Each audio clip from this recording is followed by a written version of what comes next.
Good afternoon, everyone. I am Zil Bharat, and my today's presentation from the paper "The 20th Century Literature, World War II to End of Century" is Queer Theory in W. H. Auden's poem September 1, 1939. This is information, and the question I'm trying to answer in this presentation is: can we decodify any underlying theme in September 1, 1939 through autobiographical reading of the poet? September 1, 1939 is a date which is the title of the poem on which the Poland invasion by Hitler was done. This is primarily is a war poem. It reflects the mood of Europe on the outbreak of World War II. This poem is talking about the dishonesty of government during the World War II.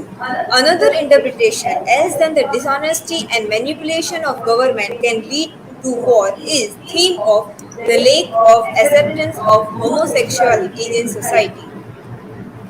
So, which discusses the theory queer theory.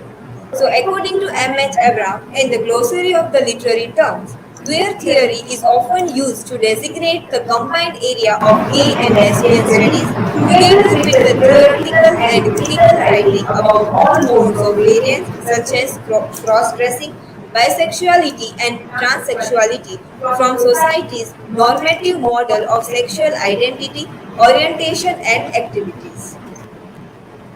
What is We will discuss about the history related to queer theory. Teresa de Lauretis was the first to organize the conference on queer theory in 1990. Gender studies were invented by Michael Foucault, who analyzed all the sexual identities.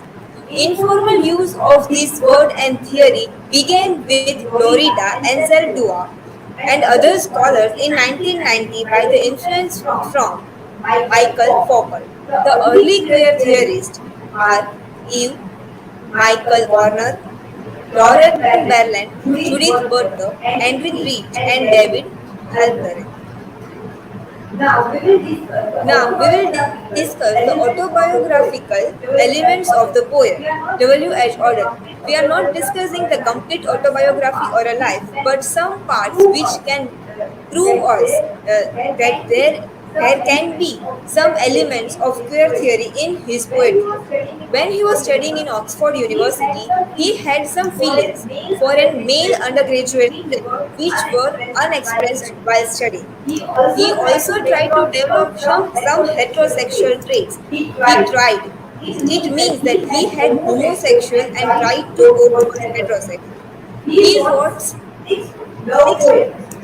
love poems which were based on his own experience, and he wrote these poems in foreign language so that it could be understood by very less number of people, and the poems were like Low Like Love, Funeral Blues. In 1939, in the League of American Poets, he met Chester Kalman, and they were lovers till their death. But we find that he got married to the woman Erika Mann only so that she can escape from the Nazis in Germany. He had both the relationship, a marriage relationship and also homosexual relationship with Chester Kalman. These were the autobiographical elements of the poet related to his homosexual relationship. Now, duality in the poem.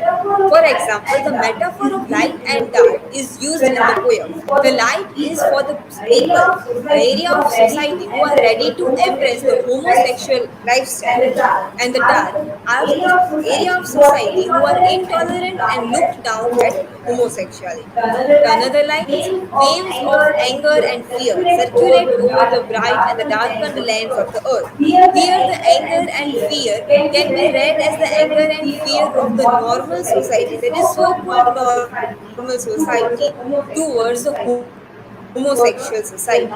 Further, the lights must never go out. This line suggests that the poet is wishing that the people from the society who are ready to accept the homosexual relationship should never leave the society. Someone in the society should be present who is this society in this conservative dark society. Then scholarship can unearth the whole offense from Luther until now. Luther is an historical context taken by the poet. Martin Luther was one who shared his ideology with the Hitler, and Hitler and Luther both were against the homosexuals.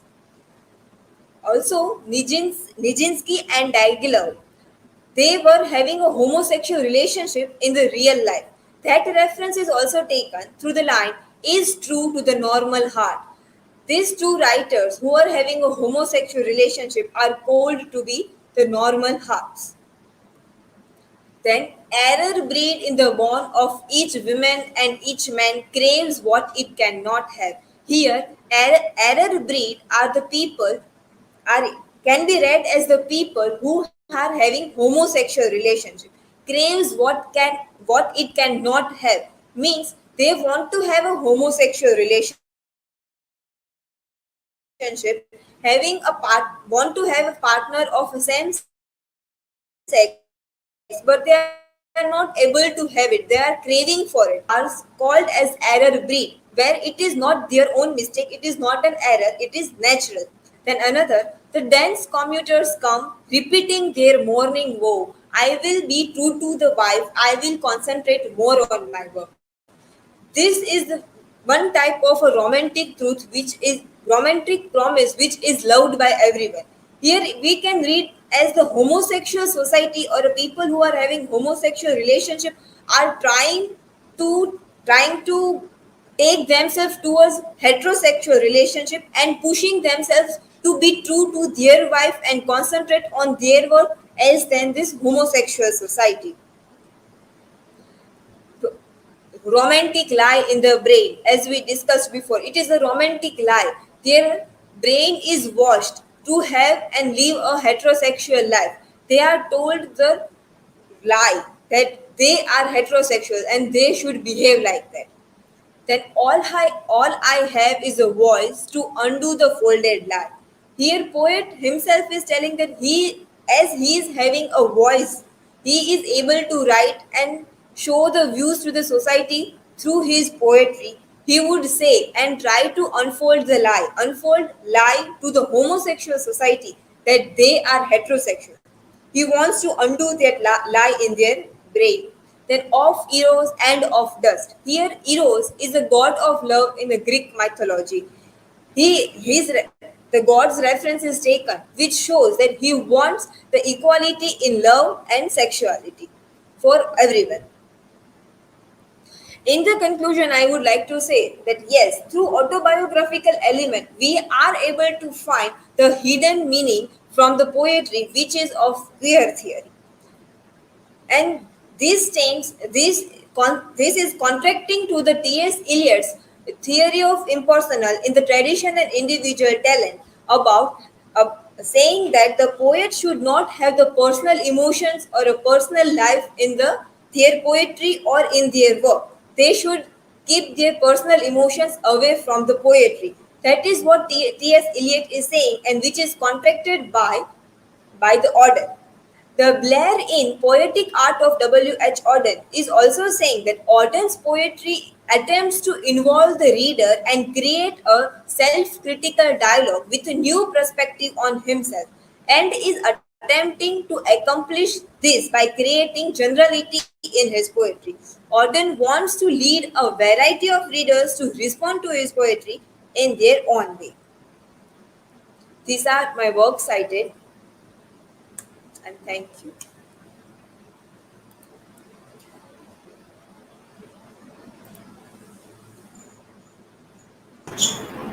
Yes, questions?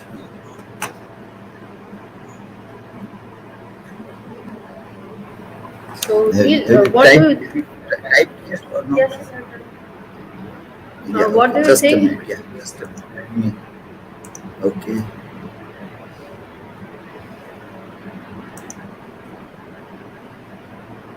Now you can. What do you think about this queer theory if it is interpreted in Indian literature? About the queer theory, we find that there is also some Indian mythology in which these such type of characters are seen. I don't remember the specific characters just now, but I just have in my background that we do have in Indian literature and Indian mythology also such type of characters on which queer theory can be applied. Sorry for Sorry, sir, I'm repeating the answer. Who is asking? Next one. Okay, the answer to Vachelta is I don't remember completely the characters in Indian mythology or literature which can apply queer theory, but there are some characters on which it can be applied. But just now I don't remember anyone.